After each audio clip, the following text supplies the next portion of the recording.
Hey everybody, welcome back to another episode of the Hunt Lift Eat podcast. I'm your host, Luke, rolling solo today. We got kind of a reoccurring guest at this point, Josh Walker. What's going on, brother? Hey, another beautiful day on the mountainside, man. Glad to be here.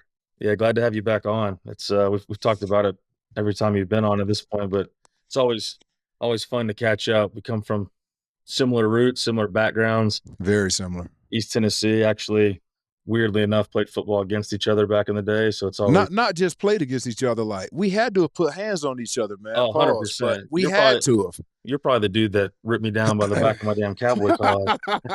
Could have been. I had one on too, but yeah, it could have been. Could have been.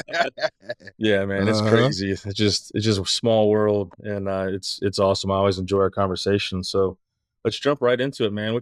Let's catch up with what you've been up to with turkey season. I know you're a big turkey hunter, been chasing them all over the country. Yeah, it was a pretty good year this year. I went 3 for 5 on birds. First bird I killed this year was in Nebraska, and kind of a last minute deal. I just decided to go up there. I think it was April the 28th or something like that. I just, like 2 days before, I was like, man, I'm going to get up and go day hunt this place. And the place I hunt, I've got permission on a pretty good piece of land up in northwestern Nebraska. And it's about typically it takes like 4 hours and change to get up there. And just so happened, I checked the forecast the night before and I seen snow. And I'm like, all right, whatever, man. You know, the drive sucks anyway, because to day hunt that place, obviously you're leaving at, 1 o'clock in the morning, you know, to get up there quick enough. And so I saw the snow, so I was like, all right, whatever. I made a little post about this on my IG. I set my alarm for 12:13 midnight, and I put a little note, don't be a pussy. That way, when I wake up and I look at my phone, it's like, damn it, don't be a pussy. Like, you got to go. Because, man, it's so easy on a trip like that to wake up and it's snowing outside and it's warm and toasty inside. You're loading the truck up and you're like, damn, I don't have to do this. Like, like I don't got to go up here and do this shit. I could go get me a butter. What do they say? One thing people always say is, you can get a turkey at the grocery store. Yeah, no shit. But anyway, like, yeah, I ended up hitting the road and it took 5.5 hours to get up there. I actually drove through snow, man, from the time I left my place to the time I got to Cheyenne, Wyoming, man. And I kind of told you where I live, not too awfully far from you. So you can imagine how shitty that was going clear from here to Cheyenne in a snowstorm 1 o'clock in the morning.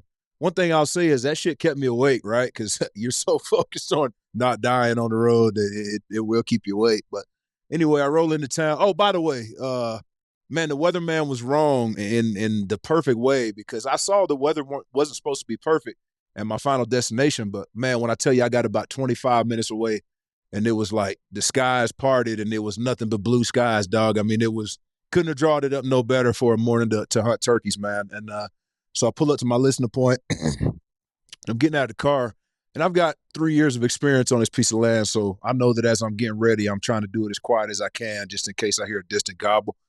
So I'm getting my stuff together real slow, real quiet. Sure enough, in the distance, I'm, oh, hell yeah, boy. Because I ain't going to lie to you, I wanted to kind of just whack one and get out of there because, the drive is brutal. I'm just telling you, it was brutal, man. 5.5 hours, I was like, dude, I don't want to, my point is I didn't want it to be one of them deals where I have to hunt until 6:30 at night to kill a damn bird. So as soon as I heard that bird and I knew he was on me, I took off, got all my shit together.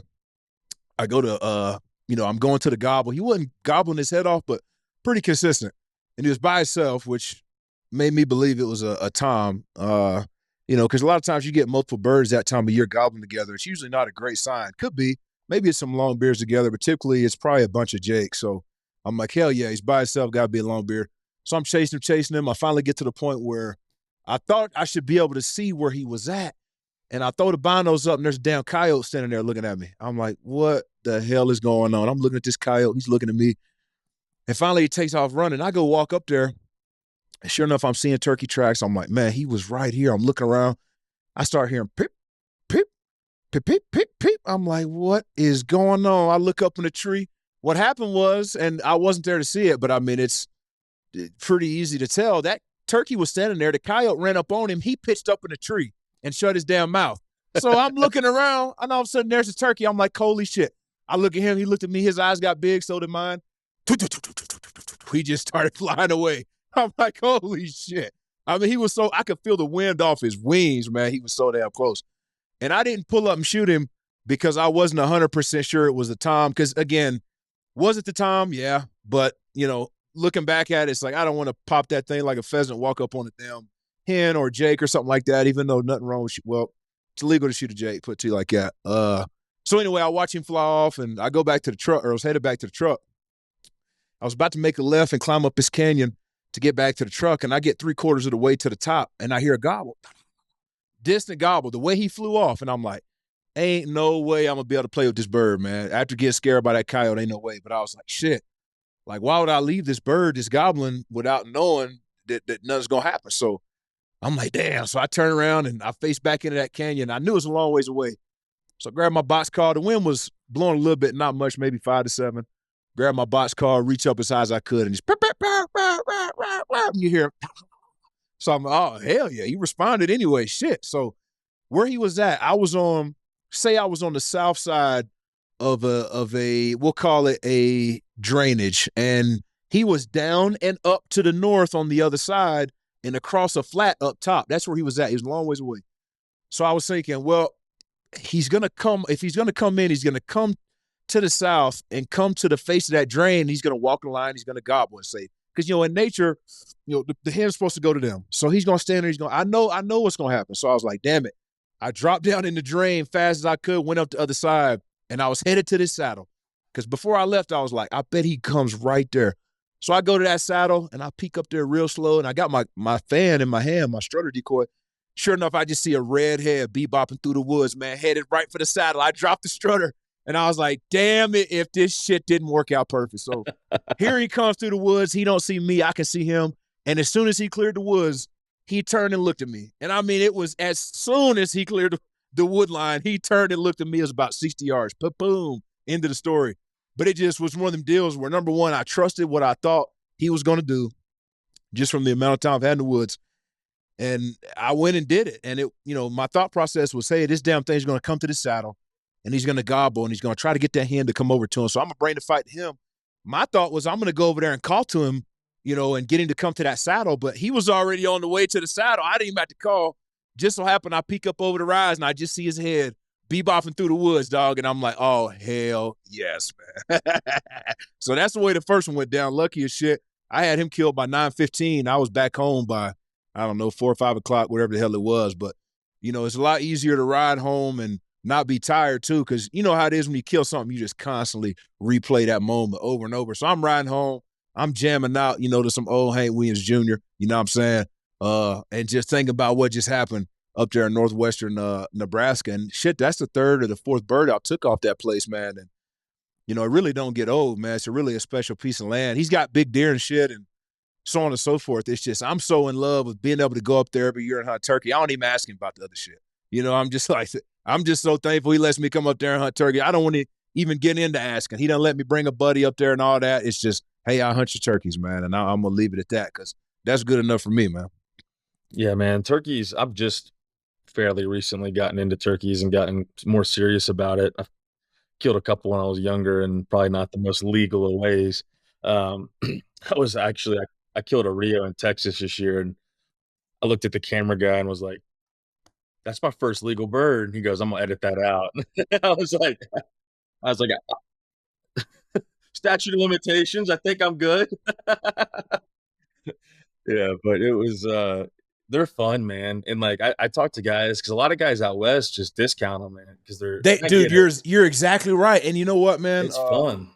It's so fun. And I credit my buddy Brandon Linder, a guy I played with in Jacksonville, man. I didn't hunt turkeys until 2018, 19, and here I sit about to finish up my second Grand Slam, and I've killed more than I probably deserve to. And point in saying that is I wasn't hunting them until I met my buddy Brandon. He kept talking about it, and I'm like, I don't give a shit about no bird except for a duck. Like, I don't care. I went and did it once, and I was like, okay. I was like, I get it. Just one time, I was like, I got you. Yeah. From then on, I've just been enamored with it, man. And I've, hunted more than, like I said, that I deserve. And turkeys, I still find myself in the spring being just as fired up as putting a stalk on, you name your favorite big game animal. You know what I'm saying? Yeah, it's just so different. I mean, there's some similarities. People, some folks be like, it's just like hunting elk. It's not just like hunting elk. It's It's not. very, it's There are similarities there are though. some similarities, but it's so different from like, when I'm back east, I'm hunting whitetails and then going to like turkey season. It's just a different beast, right? Same thing when you're chasing any of the other game, other than like there's some of the calling and tactics but the terrain, everything else is different with elk. Plus, if you, I've never killed an elk, but when you kill an elk, it's significantly bigger. That's one thing with turkey. Sometimes it's like this was a lot of time and a lot of work for about 7.5 pounds of meat. Yeah. Yeah. You're not wrong, man. And But they are fun what as hell. they are fun to sell, and every ounce of that 7 pounds is delicious morsel. Mhm. Holy shit. My plan this year, man, I got a fall turkey tag actually that I drew in a cool unit. And hopefully I can shoot him in the head and pluck him and have that'll be my Thanksgiving bird, man. That'd So be that awesome. that season starts September. So, I've got an archery deer tag, like a 1 point unit, but it's still a cool unit. Point is I got an archery deer tag. So hopefully I can get my deer killed, because obviously that's going to take precedent over the damn turkey. Let's be real here. But hopefully I can get that deer killed and then go spend some time hunting turkeys. I mean, the spot that I'm going to go hunt them's on a piece of public that I've got some experience with, and typically they're in there pretty thick. You got to do a river crossing or two and stuff like that, which kind of keeps some people out, but there's still some people in there. But you talk about guys discounting turkeys, especially fall turkeys. You know what I'm saying? And I understand why, because you're not gonna have the same vocalizations that you get in the spring. But just any tag I can get my hands on, brother, I'm trying to get that tag, and that's just how I get down. Yeah, I'm the exact same way, man. The more hunting I can do, the better. And that's one of the reasons why I was like, I'm gonna start hunting turkeys because what else am I doing in the spring? I kill hogs here and there, but it's like just one more thing to hunt. And that was in Texas on a hog hunt. Didn't plan on killing turkeys, but the guy we were with hunting the outfit, he was like, "You can shoot a Rio," and I was like, "All right, let's go." That's So that badass, was man. I'm cool. glad you took advantage of that shit. Yeah, That's it was cool as fun hell. and like that. And then I went back home on our farm in Virginia and hunted. And the Rio is a jig, total transparency. But when I'm hunting first of a species, like I don't give a shit. I'm gonna Yeah, shoot who gives a damn? first Hell yeah, opportunity, and then exactly. I had a shot at a Jake back home, and I got a lot of opportunity with the Easterns if I can get home to hunt. And so I let that Jake walk. Hindsight, I probably should have killed it, but it was just fun, man. And like it's just a different it's just a different thing sitting there as me and my cousin, and we're just building the strategy, just like what you're talking about, right? You're trying to get in this bird's head, and it's fun because they're smart and stupid at the same fucking time. And sometimes you can predict what they're gonna do, and sometimes you're like, this makes no sense. Bro, you're exactly right. It's like you can go out one day, roost a bird the night before, go out there in the morning, get underneath him 80 yards away, hit the ground, call him up, shoot him in the head. You're the baddest dude out there. And then the next time you get a bird roosted, you go in there, you sit under him, and he pitches a half a mile over your head to the neighbor's field, never to be heard from again. So it's like that's the cool thing I like about turkeys is you're never gonna figure a damn turkey out, man. They're gonna Yep. do what the hell turkeys do. You can do everything you did, on your prior hunt that made you successful the next time, and this shit may work exactly like it did the first time, or it may not. Which I think is a cool thing. Any kind of hunting, really, if you think about it, everything's like that. I mean, any kind of hunting, like I think guys discount, the how much luck factors into hunting, man. I really think it has a whole shit ton to do with it. And I ain't scared to say that, man. I just think luck, you can be good as you want to be, man, but I just think luck has a shit ton. It comes into play in hunting, man. Oh yeah, I think it's luck and I think it's time in the field. Sometimes it's like hitting on chicks in the bar. You got to get out there a lot. Yeah. You're gonna get a lot of no's, but it only takes one to get that yes. And that's the same thing with hunting. And can't shoot them from the couch. Like everybody says it all the time, but it's really true. Like Bro. on my fourth rifle hunt, man, like we were doing a drop camp, so we had access. We were hunting public, but we had access from the private from the outfit. But it was dumping snow. It was pretty miserable. It was wet snow. The ground wasn't freezing, so it was just mud underneath. But like every single person sat in camp, and that was the day I killed my mule deer that morning, where you could barely see. We were socked in, and Hell I yeah. walked. And that's like one of the guys was like looking at me. I was like, probably should. You paid I paid for a trust, but you paid a lot of money to be on a guided hunt. You probably should leave camp, man. Like you're not going to kill one sitting in here being miserable because it's foggy and cold and wet. And that's when I'm hunting, man. I don't give a fuck. Like unless it's just like even like I don't know. There's very few circumstances where I'm like, nah, I'm just gonna sleep in, or nah, I'm not gonna hunt. Like when I'm hunting, I'm hunting.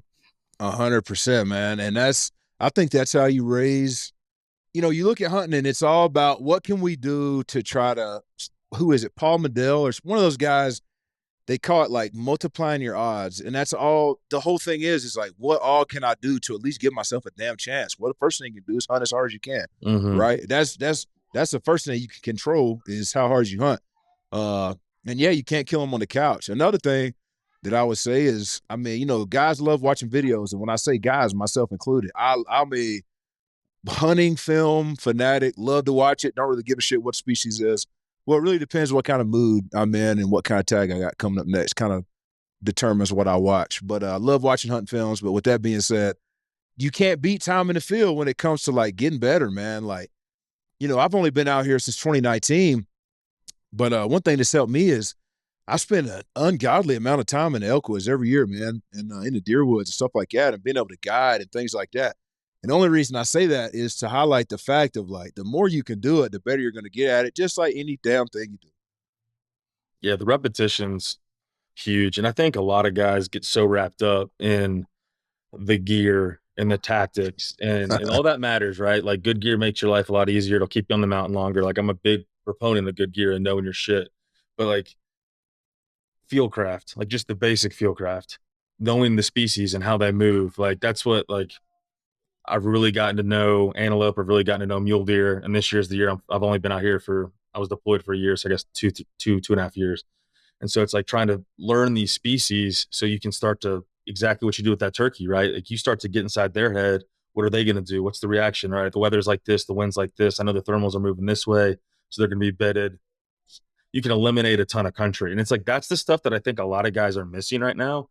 They're so worried about fucking FOC and, tinker. Like, I don't, teach your own. And I Bro. get nerding out on stuff and I nerd out on my Yes. own type of shit. So it's like, Yes. do your passion. But if you're new to hunting and you don't know how to hunt, it doesn't matter anything other than does your fucking arrow shoot straight and do you know where it's going to hit at distance? Same thing with your rifle. All this caliber shit, like most of it's splitting hairs and it's just ego and it's just I know more than you. Get you a 270, get you a 30-06. Listen, you don't need a damn 338 Lapua. You don't need Exactly. a 300 PRC. You don't need that shit. You don't need to shoot Man. out to 800 if you know how to stalk within 200. And there's way less variables even for good shooters. And like that's the thing that and the unrealistic expectation on size, like that's some guys have like really good opportunities and really good areas to kill great animals. And I'm all for it. I want to kill the next biggest animal as much as anybody.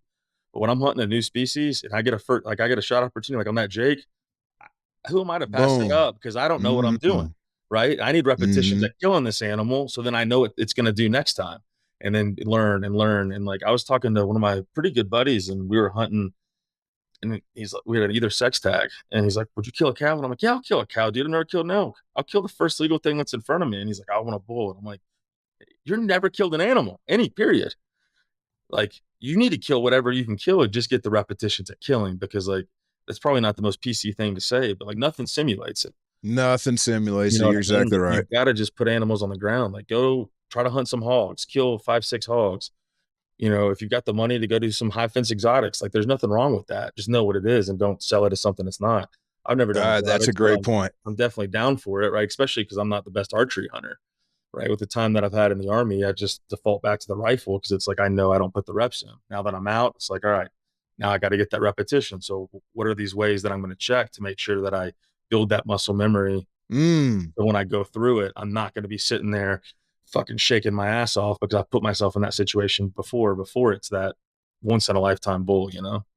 And with that being said, like I think people need to go into it of the mindset of just knowing that adrenaline dump is going to be unlike possibly nothing else you've ever experienced, especially if you want to talk about, drawing your bow on an animal, sub 50, however many yards close, right? It's a little different than shooting at the block target in the backyard. And there's not really much you can do to simulate what it's going to look like when that pin's on fur instead of foam. There's not a whole lot you can do to replicate that. But just know that it's going to be probably unlike anything you've ever experienced. And also, you got to really want to, I'm going to use the word kill because I think the word harvest is just, dude, here's what I'll say about the kill and harvest shit, man. To me, and this is just me to each their own, the word harvest, to me, I got to plant something to harvest that shit. And most of the time I hunt on public land, so I didn't plant shit. Now, being devil's advocate, some guys are like, well, the money I paid for tags went to putting those elk on the mountain. And I'm sure there's some truth into that. But with that being said, I don't feel like I've planted shit, so I'm not harvesting shit. I'm climbing the mountain. I'm killing an animal. I'm cutting him up. I'm putting him in my pack. I'm going to take him home and I'm going to eat him. With that being said, do I look down on people to say harvest? No, because at the end of the day, their motive, from what I would think, is trying to make it cleaner, I guess, make hunting appear cleaner. But fact matter is, you're killing an animal. It's what it is. But I say all that to say, you got to want to kill that animal, or else that moment's going to be huge. It's going to be a huge moment. It's going to be a big moment either way, but you got to really want to kill that animal, man, or shit can go down either way. But if you don't really want to kill that thing, it's really probably ain't going to work out. Yeah, and then that's when the worst happens, where you wound an animal, right? You lose one, and I mean, that's happened to me more times than I, wish to admit, but, like, you hunt enough, it's gonna happen, and you hunt a lot, and it's gonna happen, and it's like and that's where going back to, like, knowing your equipment, knowing what are you actually using? Are you putting the repetitions in? And all that legwork and the stuff we're doing outside of hunting season is what really matters, and that's I don't know. I think we just get lost in. I don't know. I think it's probably always happened. It probably just gets highlighted now. But social media is a big part of it because everybody posts. Like you watch these guys like killing these monster bulls, these monster deer all the time consistently. You're like, oh, I want to kill that, and it's like, well, dude, like one, these guys have a ton of experience and or they have a ton of money and opportunity, and there's nothing wrong with either. If I had that kind of money, I'd be doing the same thing probably, right? But it's like to the average guy, you're hunting OTC public, like you're not going to get that kind of opportunity. Most likely, guys kill really good bulls and really good deer on it in general units, and but it's few and far between, and you got to really know what you're doing or just get really lucky, like we talked about before. No, you're exactly right. And I think it just comes down to what you're looking for out of the hunt, man. Like for me, I just love everything that happens, the process, if you will, everything that Yep. happens before the hunt, man. Like I love going in and looking at the maps and doing all this shit. Because here's the thing, I'm an animal guy, man. And I was throwing around the word kill and all that shit. And it's like, I love animals, man. And like, I don't particularly just love that moment of killing them. And I've done a ton of killing. With that being said, like, do I get all freaked out about it? No, but here's my point.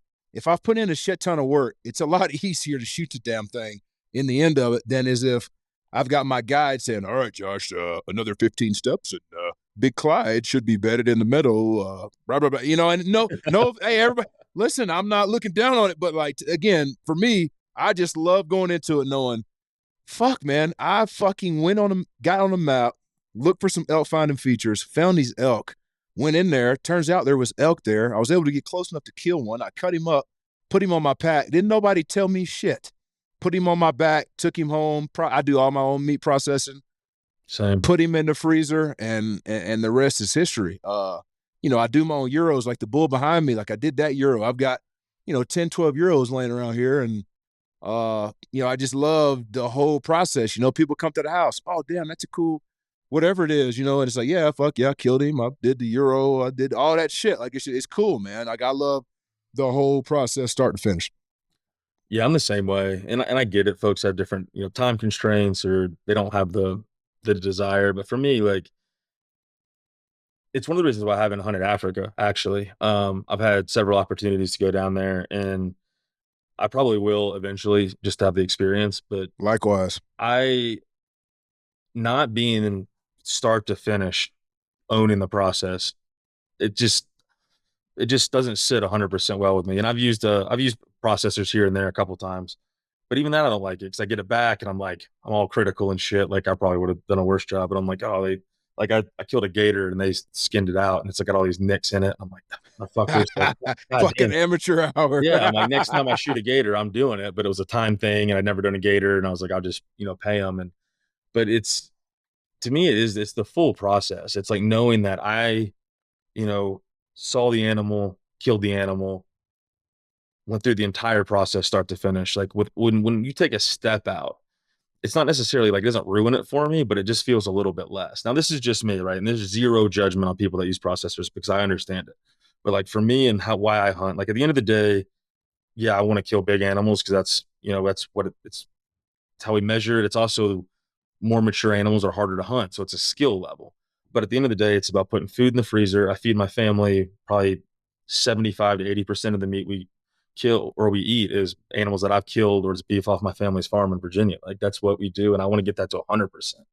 I just got to get better at killing turkeys. So we got some white meat, quit buying chickens. But like Hell yeah. with that's at the end of the day. And that's why I'll always punch a tag, especially out West, because it's like, I eat this and this is how I sustain my family. I'm not going to sit here and just be like, well, I didn't see a big one, so I'm walking off the mountain. I get guys that do that. And honestly, I respect the discipline, but like, I don't have that. Like I last don't day of the either. hunt, I'm I punching don't the either, tag, buddy. like That's what it is. I'm going to eat it, especially like with, and people like with males, like if you're, it's one thing, like, the population dynamics are a big, controversy across the board and going, you grew up in the East where it's like kill everything, especially the females, because there's so many whitetails. And then out here out West, everybody's like, well, the mule deer are hurting. And it's like removing one male from the population doesn't affect the population except by one. It's removing the females that Sure. actually, hurt it. So like, this idea of like, you have to let them grow on public land where these are migratory animals. So they're moving all the time. Like it's not like you're managing the farm back in Kansas. It's a completely different management plan. So people get all up in arms, like shooting forkies. What the fuck? And I'm like, do you, man? Like, they tell me I can't shoot forkies because it's a 4-point unit. Like, I'll follow that all day long. But if I can shoot a forky and it's the last day of the hunt, I'm probably shooting that forky. Dude, because here's the bottom line, to the whole thing. When I buy a tag, I intend to fill every single tag I buy. Same. I don't ever buy a tag just to like go out there and watch shit. Just to be frank, like I expect to kill every single tag that I have. And Yep. like you said, you get to the last couple days, man. Listen, if it's legal, I'm probably gonna take a chance and try to get. And I don't feel bad about it. Why? Because I eat it. So Exactly. there's you get guys in social media. It's a metric that we get judged by about how big your shit is. And it's just like, I get it from a management, there's some arguments to be made on the management side about shooting mature animals. I get that. But think of the amount of people that hunt this state. Do you think every fucking person is going to shoot a mature animal? If you do, you are insane. The minority of people are killing mature animals. And I'm not a biologist, but I would imagine the minority of people are shooting mature animals because, especially when you're hunting public land, most people, when they find something that's illegal, it's getting shot or it's getting shot at. And that's what it is. And it's hard to not deter people. It's hard to look down on people for doing that because a lot of people like us, we're trying to fill our freezer. Do I like to kill big shit? Hell yeah. Mm-hmm. But man, I love eating organic, wild game meat, man. Like that's just what it is, man. And I take pride on having that in the freezer every single year. Yeah. I mean, if I start getting low, man, it's like a crisis. It's like, we got to figure something out. Luckily, Bro.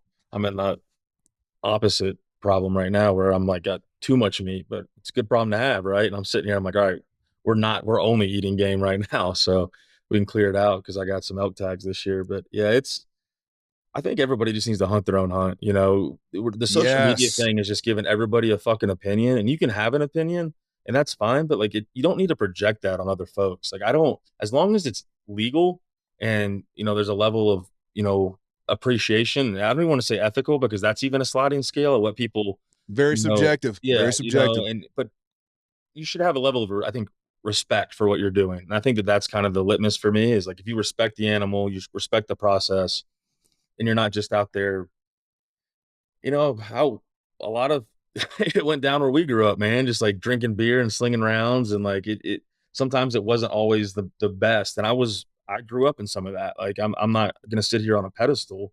It's You why know where I'm from, man. dude, like, I get it, man. I Yeah. told you the first 2 turkeys were not legal. When I was like 18, like, or 17, Yeah. however old I was, and it was like, I didn't know. I didn't know. I didn't have a mentor in hunting. I just kind of came up into it.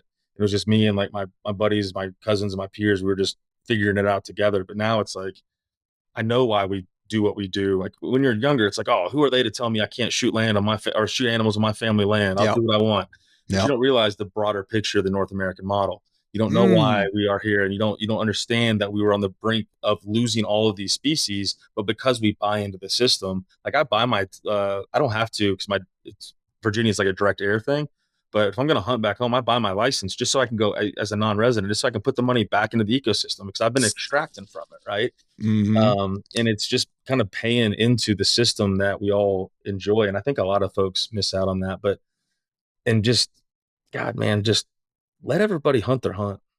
Hunt your hunt, and here's why: because we got enough enemies. We meaning hunters. We got enough enemies as it is, man. So you get the guys who are big time bow guys. They see a big buck get killed, and they ask what it was killed with. The guy says 6.5 Creedmoor. Oh, well, why didn't you kill it with a bow? It's like, dude, are you kidding me? Like, are you kidding me? You are that. And again, to each their own. However you like to hunt, but don't sit here and look down on another person. And again, like you said, everybody's got their own opinion. But to go out there on a public platform and shit on another hunter for some legal shit that he did, but you don't like, I think it's a bad optic. It looks bad, and we got enough bad shit to deal with as it is. So yeah, man, I agree, man. Everybody hunt their own hunt, and I'm with any kind of legal hunting, man. That's where I stand. Yeah, and like so much of it too is just like exposure, right? Like I was talking to a guy, I don't even remember where it was, you know, it is going to all these shows and expos and shit, but he had come up, he'd only been a bow hunter. And he's like, I used to think rifle hunting was just easy, right? It was just the easy button. He's like, then I just started rifle hunting. And he's like, it's not fucking easy. And I'm like, Bro, you're talking like a 200-meter difference, right? If you're consistently like maybe every time with your bow, you're like, oh man, I'm at 100 yards. Like, but there's still a lot of variables, and the species are different during that season, right? And like, it, I think that's why I like to do so many different styles of hunting. Like, I'll hunt anyway. I used to be like real staunch, like I would never hunt over bait. I never hunt over corn. When I went down to Texas, they had feeders. I started hunting over corn. I wasn't any more successful than I am when I'm hunting back home in Virginia without bait. You know what I mean? Like, real quick, hold your thought here. Let me tell you a quick story. I was just hunting in Kansas, hunting over feeders, man. I was the same way, just like you said. For 3 days, I sat the same stand because I kept telling the guy who's a buddy of mine. He's an old timer buddy, one of those guys you can't tell him nothing. He knows it all. But sitting over the feed day in, I'm talking about 14 hours, 13-hour sits all day. You sit all day. And I'm seeing these mature deer, but they're not coming to the feed, buddy. And I'm like, Doug, like, let me go in there and hang a set. And he's like, Josh, I've been doing this for 33 years. I know about it. And I'm like, out of respect, I'm like, yeah, okay, I'm going to keep sitting here. Guess what? I saw them mature bucks every day, and they were not coming into the feed. So just because you're sitting feed don't necessarily mean that the deer you're looking for is going to come in there, man. Because, again, I saw 2 bucks that I would be the best deer I've ever killed in my life. And I've been hunting whitetail a long time. And I just had to watch them because from the stand I was sitting in, there was no approach. And I was Doug. So the guy at the outfitter, he's like, don't leave your stand. And could I leave the stand and him not know? Absolutely. But I'm from an area like where you're from. And when you tell somebody something, that's just yep. what it is, man. You know what I'm saying? So and I stayed in my stand till it got dark, and I left, and I'd eat, and I'd come back the next morning, and I just did what he said, and I'd watch those mature deer, and I'm just like, fuck, if he just let me go in here and hang a set, man, this shit would be over with this afternoon. But it just goes back to your point about the whole baiting don't necessarily mean shit. Yeah, and that's what I've learned, which is I've been really lucky to have a lot of opportunities to hunt in different parts of the country, different people, different styles. And there's some I prefer over others for sure, but at the same time, like none of it's like it's all still hunting. It's got its different nuances and its different challenges, but I think guys just need to be more open-minded and to not and I was the same way. I used to be like staunchly against any sort of high fence, and I hunted a high fence with hogs. I didn't like it, I'll be honest. It was not my thing. But like if I was hunting, it was a smaller plot. But if I was hunting 25,000 acres in Texas, where the animals may not see a fence in their lifetime, and they're free range within that large, like I probably have Yep. a different mentality on it. And what I like about that versus actually going to Africa is I can interact and have experience with that species, and then I can take it home and eat it. Versus like in Mm. Africa, I can only bring the head home. Yep. They did just change it in New Zealand. You can bring the meat back. I I don't did know. not. Oh, I didn't hear Yeah. about that. Interesting. Yeah. I got to look at the particulars, but I just heard that in passing from a reliable source. So I was like, so Let's I've go been, kill a stag, dude, I'm man. in. All right, dude. And I want to go down. Shit. We need to go down for like a month so Oh my we God. can go do just everything. I actually talked to Remy. Fallow. I mean, I talked to Remy at Western, and he gave me contact for one of his dudes down there. He was like, dude, because I told him what we were wanting to do. He was like, this guy, he knows everybody. He'll set you up, can arrange for flights to drop you off in the high country for like tar and chamois. Dude, so I know a really good. We had a hunter in camp. His name is Tyron something, big time New Zealand. Apparently, he's like the biggest taxidermist down there. Tyron something, very well traveled. Little side story on Tyron. This is what made me realize he was serious. We were sitting at dinner one night after hunting, and he got to talk in his Kiwi accent. He was talking about hunting dwarf elephants in Cameroon. He's like, yeah, mate, went down to Cameroon completely unguided. You know, we ran into some pygmy people. We were out there for about a month. Had the pygmy people bring in all our provisions. You know, it's a war-stricken country, mate. I mean, we were in Cameroon hunting dwarf elephant. You know, we didn't see not hide nor hair of an elephant, but we were there for a month. And I'm like, okay, I respect the shit out of you already because you talking about going DIY to Cameroon to hunt dwarf elephant in the forest. I said, okay, so let me get you a beer, Tyron.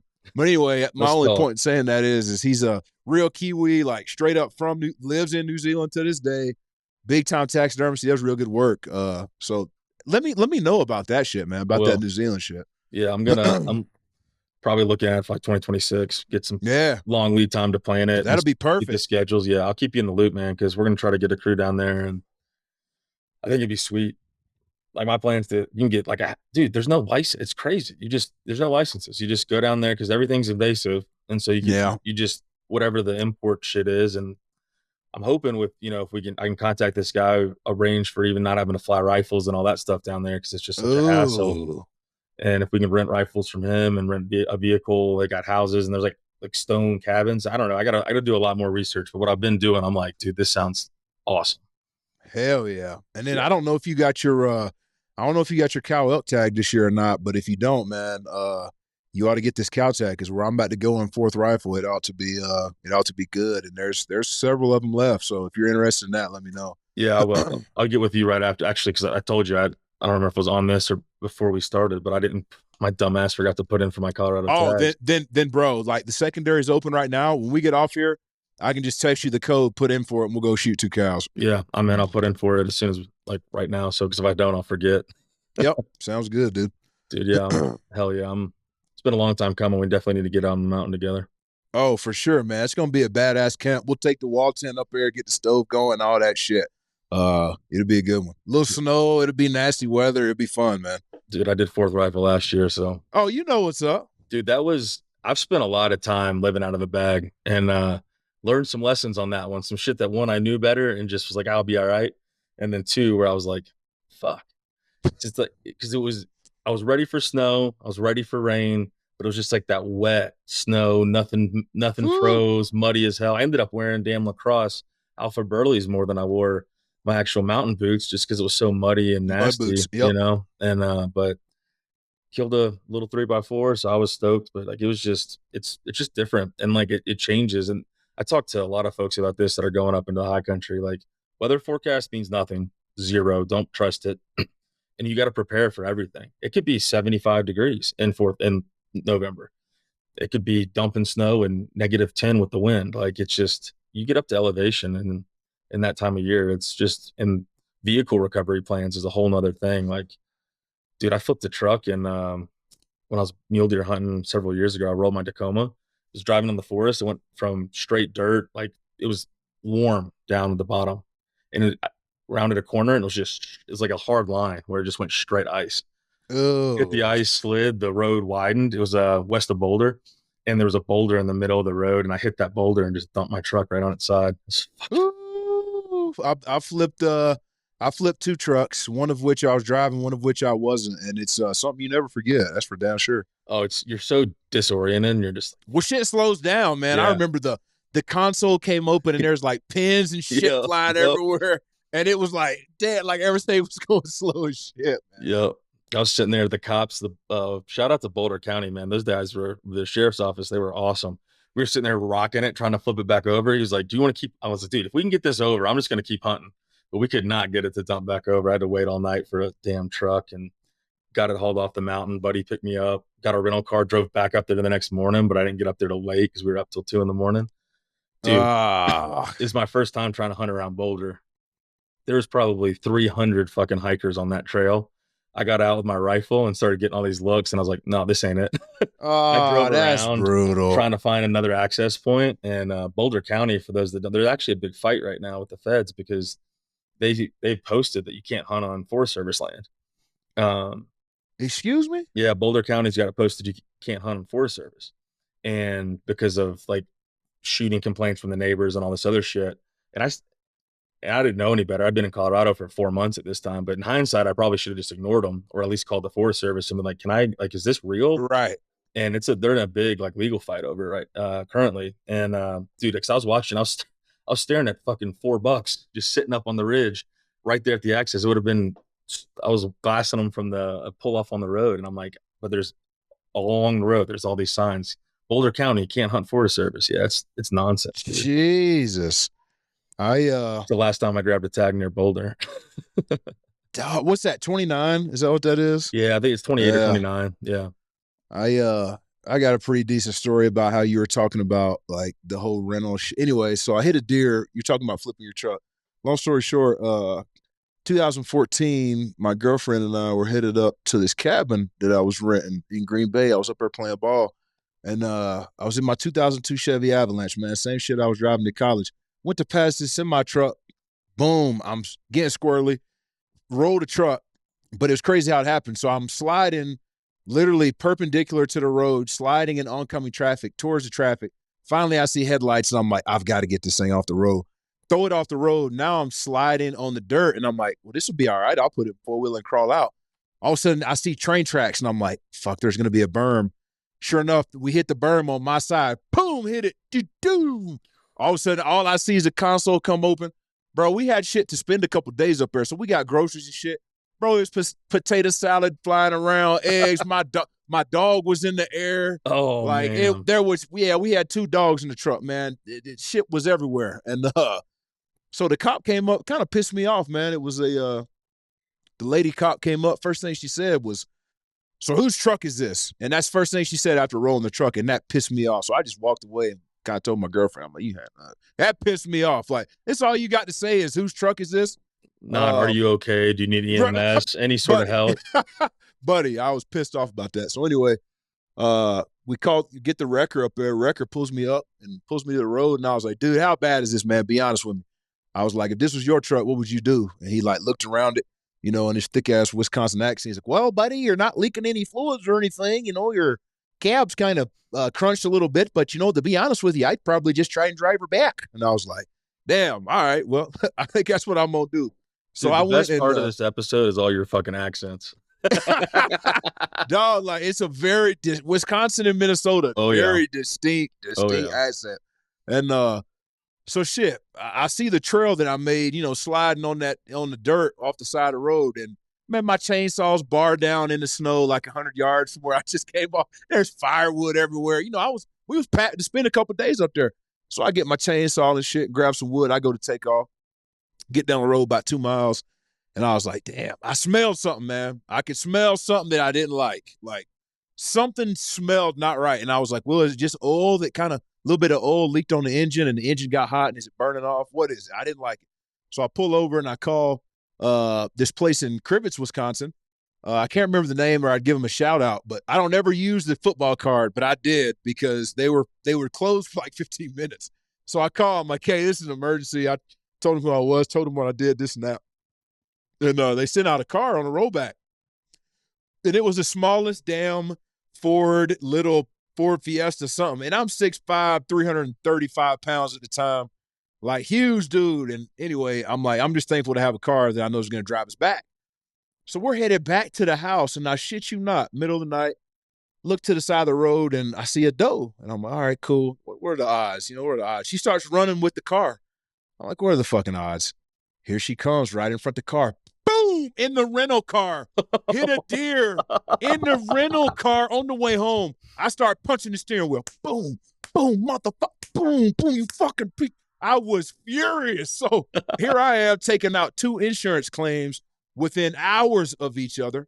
My bye week is ruined, so on and so forth. But that just reminded me of that. You talking about that shit reminded me of that story. But ended up, bro, I wish I knew the name of that place. It was a Ford place, I think, in Crivets, Wisconsin. But I called them again. They've been closed for, an hour or something now. Somebody still picked up, and they sent me a rollback with another car. Rolled that some bitch off and rolled that Ford up on there. and I took off, man. You want to talk about driving slow? Hey, you want to talk about driving slow, man? Dude, because I wasn't even driving that fast when I was in that I think the speed limit was like 45 or something. That's what I was going. But after that, I was like, I'm in no hurry.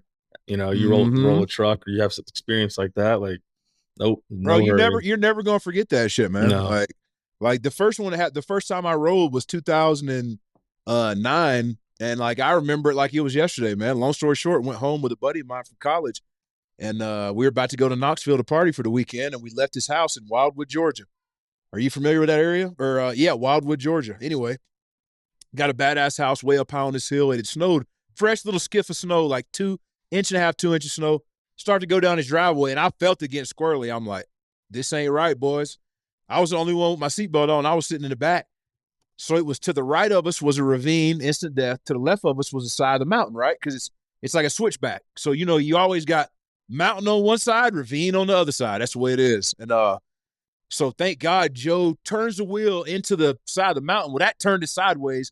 We just start tumbling down this mountain. The truck stops like 100 yards from the ravine. And my buddies were just bouncing around. I remember because I was in my seatbelt. We landed on the side of the truck, like door side down. They're like on top of each other. The windshield's gone. They crawl through the windshield. I'm hanging from my seatbelt, and I had to like bounce up and down until my tiptoes touch the ground so I can get the tension off my seatbelt so I can unsnap it. Boom, I hit the ground. I fall and hit the ground, crawl out the windshield. My buddy Joe's looking for his phone. My buddy Twatty, his name's Tyler. He's like, let me call it. He calls it. And like 100 yards up the hill, his phone was under the windshield.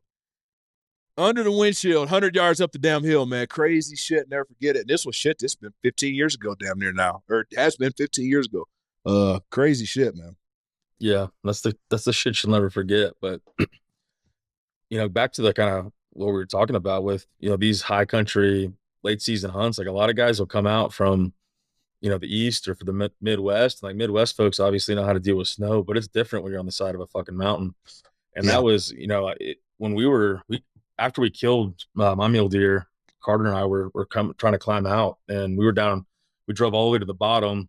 So camp's like up high. You go all the way down to the bottom of this canyon, essentially, is where the road comes out to get down to the highway. We stopped and we walked the old BLM 2-track up, and then I shot him about halfway up the mountain. And it was nice because we got to drag him down the 2-track, straight down. It was really easy. We didn't even, pack him out. We just drug him down. We probably could have rid him down like a sled. But Mm-hmm. getting out of there, man, because it was so soupy because nothing was freezing. Dude, and Carter's terrified of heights. And like we're at a point, comes right up real steep, and then it hangs a hard left and it kind of switchbacks around. Not good. And I was in 4 low with my lockers on, and I kept getting stuck there, and I'd have to ride it into the bank Yep. and then just ride the bank, the ditch all the way down to the bottom to where I could pop it back out. Because it's the only way I can get out of there without overcorrecting and going all, like literally just tumbling down into the ravine. And dude, this is a fucking like it's an AT4, like it's a nice truck, and I'm just dragging it down the side. Now it's beat to shit. It's just a hunting rig, but it was a nice truck at one point, and I'm just like, but thank God I had that because I had the lockers and I knew how to use them. So I put it in the 4 low, got the lockers on, and just gave it.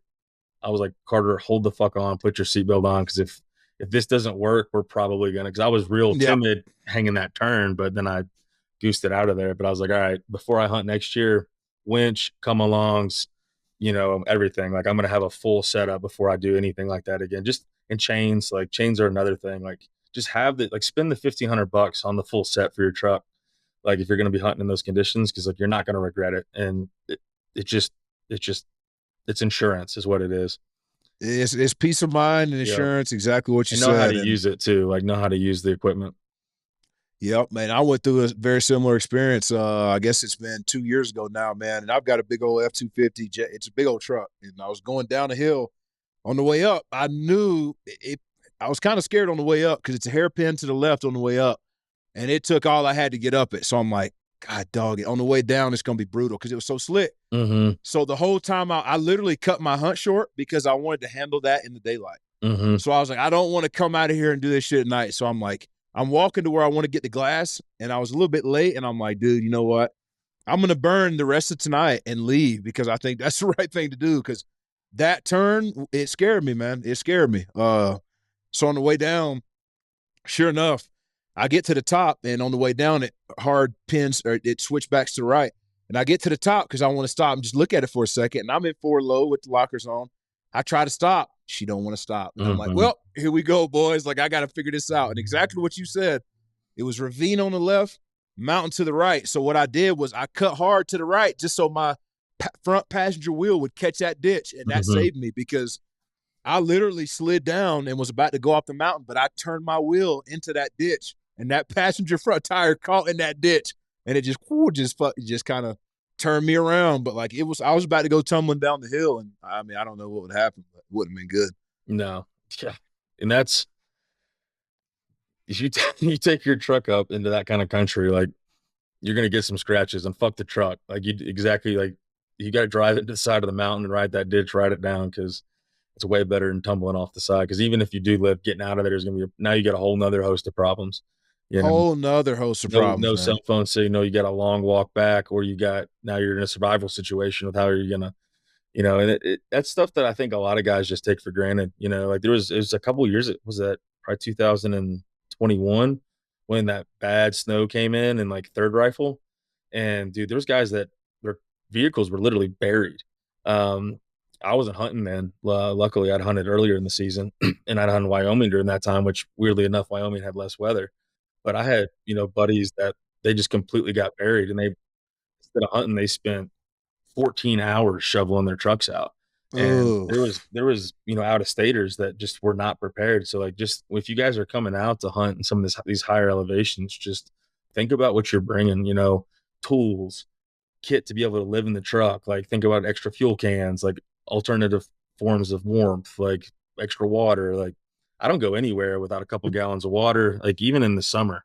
I've got my Gafari Lost Parka, my Whoopie, like shit that I know that like I won't be comfortable, but I can at least survive. You know what I mean? Like it'll yeah, keep me warm enough to because dude, this shit's I mean, we were just up in northern Wyoming for in Shell, west of Sheridan for Mount Archery Fest. And as we were leaving, there was snow on the forecast, in the middle yep. of June. Like it's just different when you get up above 8,000 foot.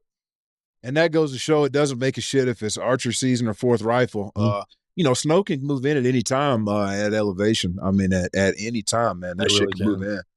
And then even worse than the snow is like you get that we were scouting. I was with a buddy. He's actually he's less experienced with hunting, right? Like great dude, military guy, a lot of experience with the infantry shit, but hadn't dealt with that kind of elevation. And I had packed kind of like my little survival kit, and we got a just like you felt it, right? That front came in, and that Mm-hmm. temperature dropped like 20 degrees, so it was probably high 40s, and then it was just sheet rain and hail. And I had a tarp. We threw the tarp up, threw on some jackets. I think he had a coat at least. He had some layers, but he didn't have a tarp or any kind of shelter. He's like, dude, I would have just left. Like I wouldn't know what to do. And I'm like, dude, this silver nylon tarp weighs like 6 ounces. Like just I bring that everywhere I go. And then I know at the very least I've got some level of shelter. We sat under there, had a snack, made some hot coffee, and waited it out. We were good. But like it's just kind of circling back to that first part of the conversation, like having those field craft skills, having, the skills that oftentimes get overlooked because everybody cares about the gear. And there's some gear elements to field craft, obviously, but like just knowing what to do in those situations is important because shit's dangerous, dude. People die up in those mountains all the time. 100%, man. And the more prepared you are, and the more confident you are in your gear set, the farther you can push it. I know every year that I hunt, I find something that I can either take out or add to my pack every year, man. Like the Yep. more you do it, the more you refine your gear list. And there's always some new little some gimmick, something that comes out. And I look into everything. I may not buy all the new shit, but I mean, I see it. I see all that shit that comes out. I see it all. Hmm. And the biggest thing I find is dropping the weight. Like every year, I'm like, you know what? I didn't use this shit, but one time, two times, maybe I can do it out there. And to be devil's advocate here about the weight thing, also looking at it from the other side. So I just got my shipment in this year from Vortex. Shout out to them, but they sent me their Gen 3 rifle scope, and it's a 3 to 39 by 56, I believe. And it's a heavy joker, man. Like it's 16 inches long without the sunshade. Heavy. with that being said, if that is what I think is going to give me the best opportunity to kill something at a longer distance, like I'm not, if it weighs a pound more than your traditional scope, I'm not gonna whine about that, man. That's a pound. I should have trained harder. Like, or any kind of gun, like, oh, his gun is if you're talking about a pound or two, man, like I don't want to hear that shit, man. Now, I get it. What does Brady Miller says? And he didn't coin this term, but by the way, Brady, I met Brady at Western, good dude, and he didn't coin this term, but he says this all the time that ounces equal pounds, pounds equal pain, and I feel that. But at the same time, man, a pound or two, if it's going to give you the confidence that you need, man, then you just got to do it, man. No, I agree completely, and that's a great because like you almost get two kind of extremes where guys are like overpacking like crazy because they're preparing for every possible eventuality. You see that with a lot of military guys because we pack way too heavy. We're carrying so much shit, it's stupid.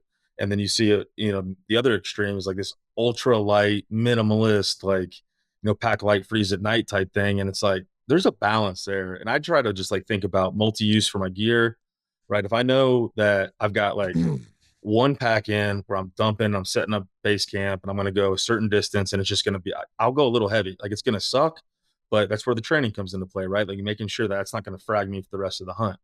But if I'm going to be living out of the bag, I'm going to be moving like highly mobile. Like there's going to be a cumulative effect based on the time that I'm out. So I got to pack accordingly. And then you do the risk analysis of like time of year, weather, all these other things. And there's a difference between like survivability and comfort. And John and I were talking about this on the when we were on the fourth rifle hunt. It's like, all right, we're not sleeping out. We weren't doing any spikes. We were going back to a cabin with a heater every night. We were going out deep. Like we had some 27, 28-mile days. But worst case, if we get and we've had these life experiences, so we know we can do this.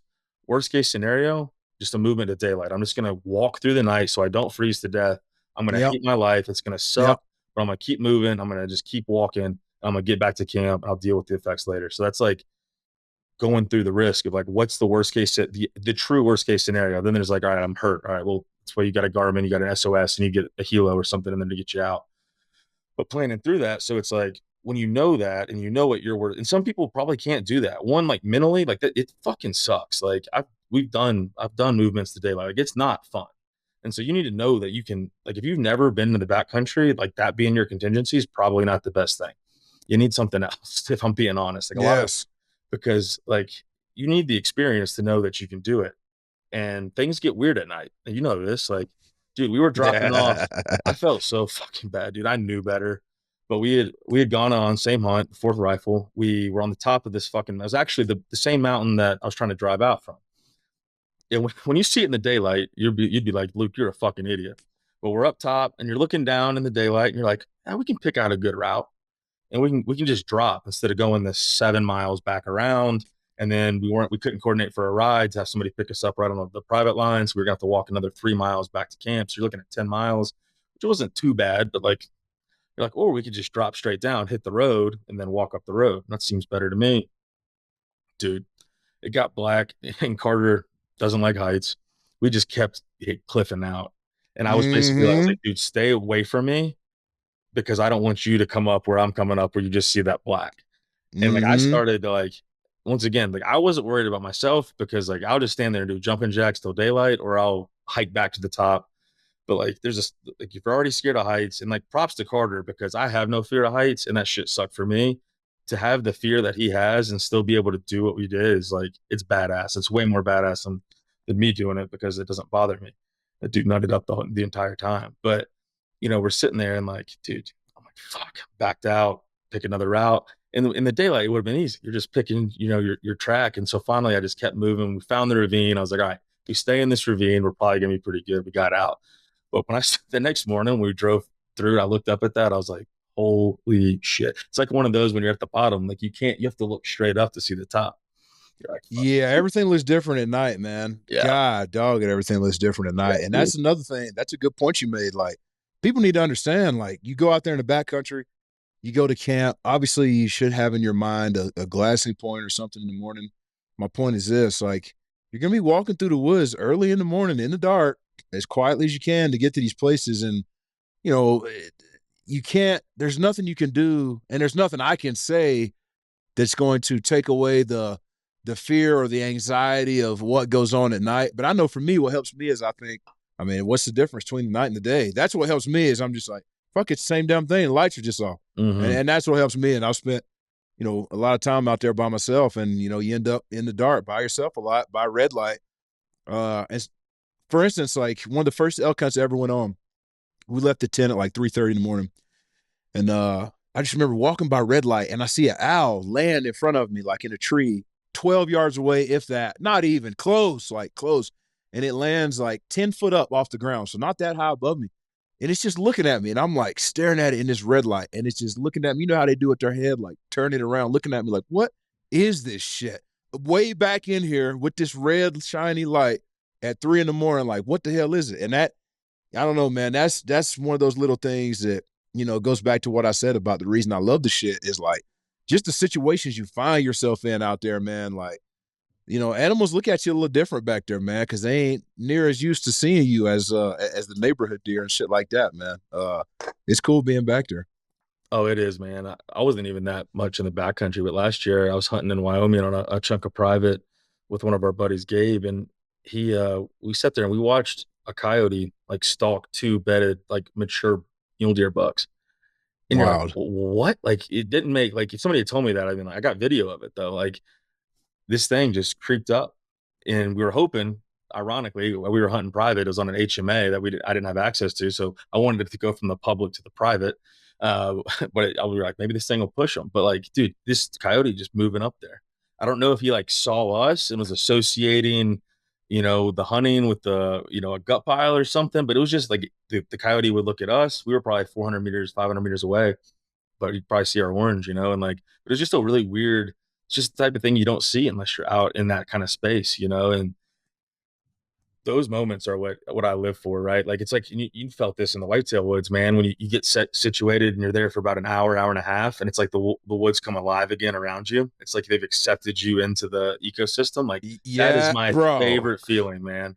Like the bro. squirrels start moving, the birds start going off. You have a bird land like right there on your stand or right in the tree, and it's like, oh, I'm doing the right thing. Like it just there's just Bro. something about it. You're just immersed in it at a deeper level than you could ever be as a hiker. And I've been a hiker and I don't have any issue with it, but it's just a different level of immersion into the ecosystem. You just hit the nail on the head. Like you become one with the ecosystem. For Hmm. instance, when I hunted Wyoming this year for turkeys, long story short, went in this spot. I knew the birds were going to be on the roost in this spot. Sure enough, I get up there and they're in the spot. And it was weird because it was May the 3rd or something like that. It was relatively late. And there was like 50 birds together in this tree, bunch of birds. They pitched down and they were just going crazy, like around me. Like, I mean, just, I mean, the sounds were insane. And it's like, bro, these are not domestic turkeys. These are wild birds.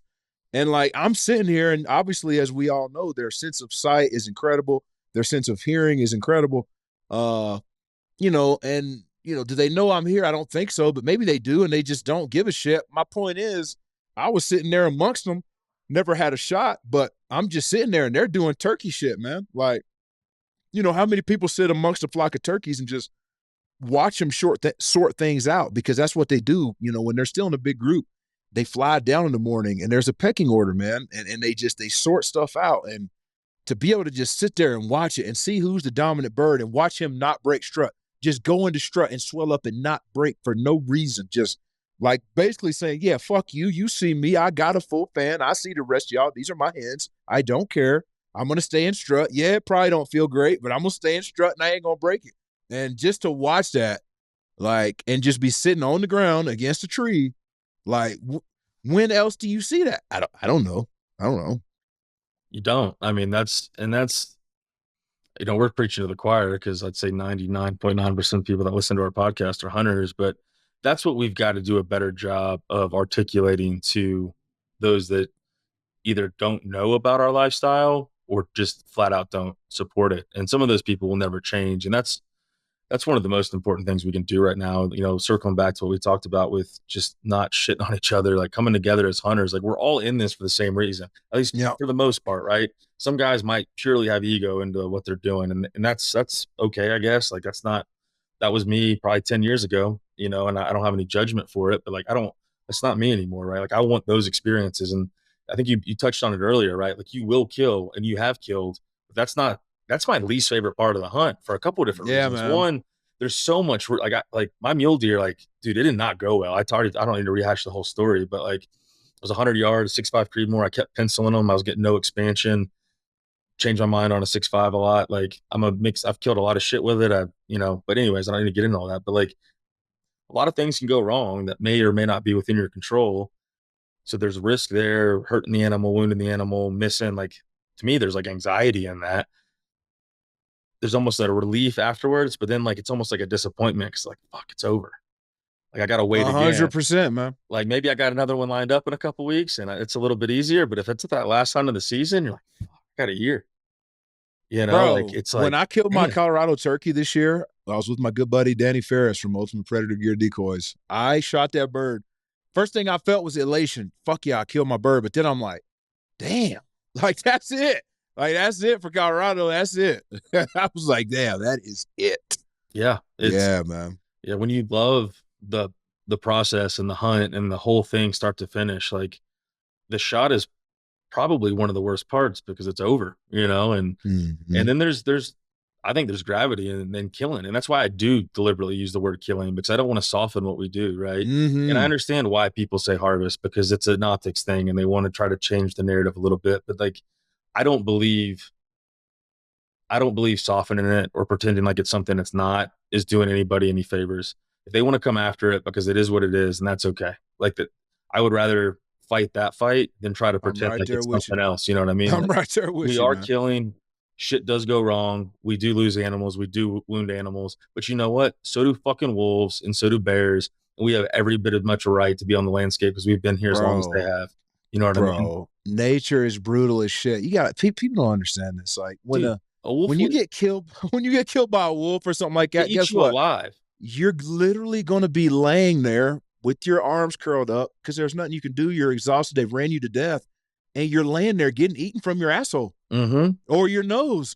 There, if I shoot it, listen, like you said, shit happens. But ideally, I'm gonna shoot that animal in the heart. I'm gonna shoot that animal in the lungs. Things gonna be over with very quick. And Very. again, I'm not trying to.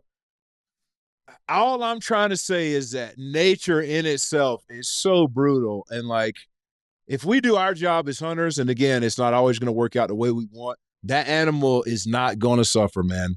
And It's just even not. if it does go wrong, when it does die, typically it's still gonna die a better death than what it would if it was being killed by a predator. Other than Then like, getting ate from its asshole forward. Yeah, yep, or starving to death, or having a wasting disease, or yeah, being gored. Or you know what I yeah, mean? Like when they're fighting, like during the rut, like bulls and bucks kill each other all yeah. the time, and they run Antelope themselves into too, the ground. man. Yeah, Dude, antelope are violent yep, creatures, man. People don't know that, dude. They will kill each other.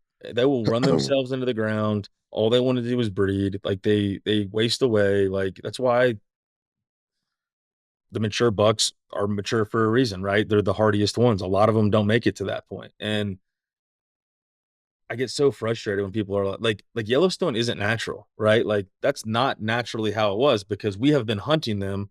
We came over across the Bering Strait. Well, my people came over in a boat, but like, you know, humans came over from the Bering Strait and evolved next to them, like as predators. And I was just watching this thing about how like, oh, natives never hunted anything to extinction. There was a balance. It's like that's not true at all. We lost species like during all of that, and like this idea that like humans have only done certain things within it just there's just so much like historical fallacy there of like in like Native Americans would run herds of buffalo off cliffs, kill Off the cliff. way Yeah. more than they could take. They would take the best cuts of meat and then they would leave. And it's like, well, yeah, so would you if you were starving. Like, what are you going to do with all that? You can't. It's just like this weird thing. Or you want to take like modern ethics and then apply it to history and justify all this shit. You Mm. know what I mean? It drives me crazy because, like, yeah, history is fucking violent. Humans have been killing humans. humans have been killing animals, animals have been killing animals. Like that's nature and that's history. And like this modern society wants to like pretend like that's not a thing, and it drives me crazy. And softening the truth and the reality of that, I don't think is the right answer, in my opinion.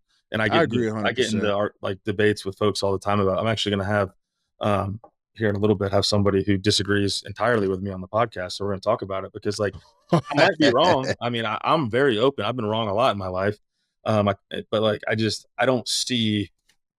To me, it's pandering, right? Mm. And pandering, I don't think is.